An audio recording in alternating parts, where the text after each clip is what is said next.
여러분 안녕하십니까?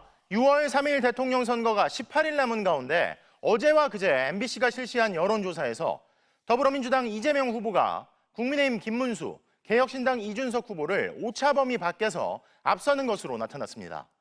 정권이 교체돼야 한다는 여론이 지속적인 상승세를 보이는 가운데 반드시 투표하겠다는 응답은 이재명 후보 지지층에서 93%로 가장 높았고 김문수, 이준석 후보 지지층이 그 뒤를 이었습니다. 먼저 변윤재 기자가 보도합니다. 내일이 대통령 선거라면 누구에게 표를 줄지 물어봤습니다. 더불어민주당 이재명 후보를 찍겠다는 응답 47%, 국민의힘 김문수 후보 30%, 개혁신당 이준석 후보 7%로 나타났습니다.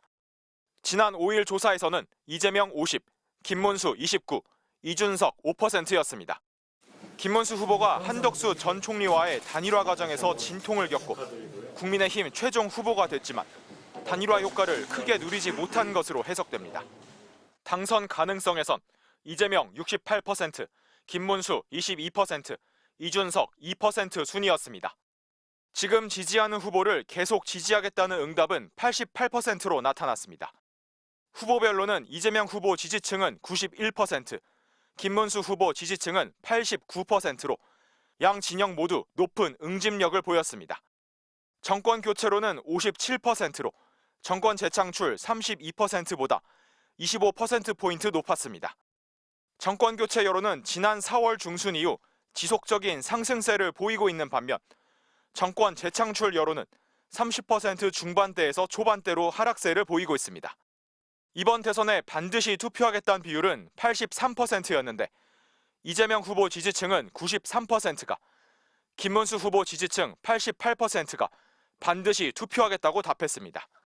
정당 지지율은 더불어민주당 47%, 국민의힘은 32%, 개혁신당은 6%, 조국혁신당 2% 순이었습니다. 6월 3일 본선거일에 투표하겠다는 응답은 54%로 5월 29, 30일 사전투표일에 투표하겠다는 응답 32%보다 약 20%포인트 많게 나왔습니다. 이번 여론조사는 MBC가 코리아 리서치에 의뢰해 지난 14일부터 이틀간 전화 면접 방식으로 전국 만 18세 이상 남녀 1,003명을 대상으로 실시했으며 응답률은 25.7%, 신뢰 수준 95%에 표본 오차는 플러스 마이너스 3.1%포인트입니다. MBC 뉴스 변윤재입니다. 공식 선거운동이 시작되자마자 대선 주자들이 일제히 찾아갔던 전통의 보수 강세 지역, 영남 지역 민심은 어떨까요? 부산, 울산, 경남에선 김문수, 이재명 두 후보가 1%포인트 차이로 오차범위 안에서 접전을 펼치고 있다는 결과도 나왔습니다. 대구, 경북에선 더불어민주당 이재명 후보가 3년 전 대선 당시 득표율보다 높은 지지율을 보이는 가운데 국민의힘 김문수 후보 지지 응답이 과반을 기록했는데요. 이어서 김상훈 기자입니다. 공직 선거운동이 시작되고 바로 그 다음 날 더불어민주당 이재명 후보가 달려간 곳은 대구 경북 지역이었습니다. 우리가 남이가 소리 안 해줍니까, 여러분? 제명이가 남이가. 국민의힘 김문수 후보도 공식 선거운동 첫날 TK를 찾았고 여러분, 경제를 살리려면 바로 박정희 대통령의 정신 필요하죠? 하면 된다. 그리고 개혁신당 이준석 후보 역시 이 지역에 공을 들였습니다. 앞으로 대구의 미래를 책임질 수 있는 후보는 바로 저 이준석이다. 새 후보들이 대구, 경북을 집중 공략했던 시점에 진행된 여론조사에서 대구, 경북 지역 응답자들은 52%가 김문수 후보를 찍겠다고 답했고 27%는 이재명 후보, 9%는 이준석 후보를 지지한다고 답했습니다. 김문수 후보가 과반을 넘기긴 했지만 지난 대선 70%를 넘었던 윤석열 전 대통령 득표율과 비교하면 지지층 결집이 다소 약화된 걸로 분석됩니다. 반면 대구 21.6%, 경북 23.8%를 득표했던 이재명 후보는 3년 전보다 지지세가 오른 모습이었습니다. 부산, 울산, 경남에선 김문수 37%, 이재명 36%, 이준석 5%로 김문수, 이재명 두 후보가 오차 범위 안에서 접전 양상을 보였습니다. 부산, 울산, 경남 모두 지난 대선 때 윤 전 대통령 득표율이 과반을 넘겼지만 김 후보 지지율은 30%대에 머무른 겁니다. 자신의 지지 여부와 상관없이 누가 당선될 걸로 예상하는지 질문에는 대구 경북에서도 이재명 후보라는 응답이 49%로 김문수 후보보다 높았습니다.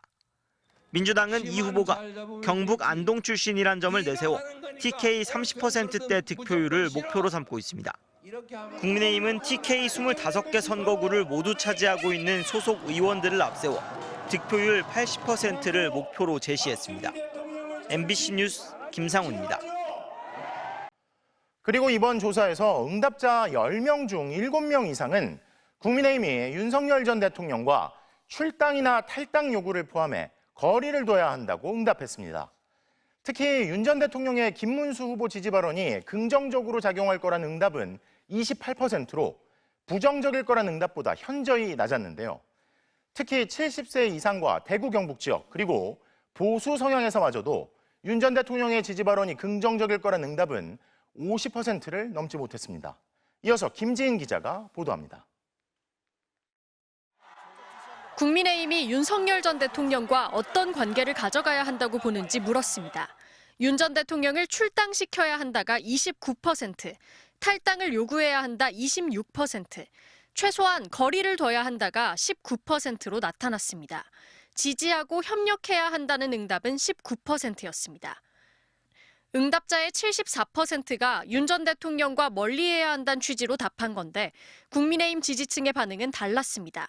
국민의힘 지지층 또 김문수 후보를 지지한다고 답한 사람들로 한정하면 지지, 협력해야 한다는 응답이 절반에 가까운 각각 45%, 47%로 집계됐습니다. 윤 전 대통령이 김 후보를 공개 지지하는 발언한 걸 두고는 부정적 영향을 줄 것이라는 응답이 62%로 압도적으로 높았는데 국민의힘 지지층에선 절반 이상인 59%가 긍정 영향을 예상했습니다. 김문수, 한덕수 단일화를 둘러싼 국민의힘의 내분을 두곤 응답자의 71%가 일어나선 안 될 일이었다고 답해 나타날 수 있는 일이었다는 응답 23%의 3배를 넘겼습니다. 국민의힘의 단일화 파동이 김문수 후보의 지지도에 미치는 영향에 대해선 갈등이 지속돼 지지층 결집이 어려울 것이란 전망이 50%로 후보가 확정된 만큼 지지층이 결집할 거란 응답 40%보다 10%포인트 높게 나타났습니다. 홍준표 전 대구시장 지지자들의 민주당 이재명 후보 지지 선언에 대해선 응답자의 절반 이상인 54%가 국민의힘에 실망한 보수층의 이탈이라고 평가했고 지지자 일부의 개별 행동일 뿐이라는 응답은 36%에 머물렀습니다. 김문수, 이준석 단일화 가능성에 대해선 단일화하지 않을 것이란 전망이 67%로 단일화를 예상한 22%보다 3배 이상 높았습니다. 이른바 반-이재명 단일화가 필요하다는 응답자의 절반 이상이 단일화하지 않을 것이라고 전망하면서 비관적인 입장을 보였습니다. MBC 뉴스 김지인입니다. 윤석열 전 대통령이 비상계엄 선포를 전후에 사용한 개인 휴대전화 통화 기록 어제 단독 보도해드렸는데요. 자, 그런데 계엄 선포 전 한창 일하고 있어야 할 오전 시간대에 윤 전 대통령이 대통령실이 아니라 한남동 관저에서 전화한 기록들이 확인됐습니다. 그중엔 특히 역대 최초로 전국에 11월 대설 경보가 발령돼 아침부터 폭설 피해가 잇따랐던 날도 있었는데요. 조희원 기자의 단독 보도입니다. 사적 통화가 논란이 되자 지난해 11월 윤석열 전 대통령은 휴대폰을 바꾸겠다고 했습니다. 워낙 오래 쓰던 번호라 정말 아까워서 그런 마음도 있겠지만 사실은 제 초도 휴대폰 바꿨어야 되고요. 경찰이 확인한 새 휴대폰은 기자회견 이튿날인 11월 8일 경호처 명의로 개설됐습니다.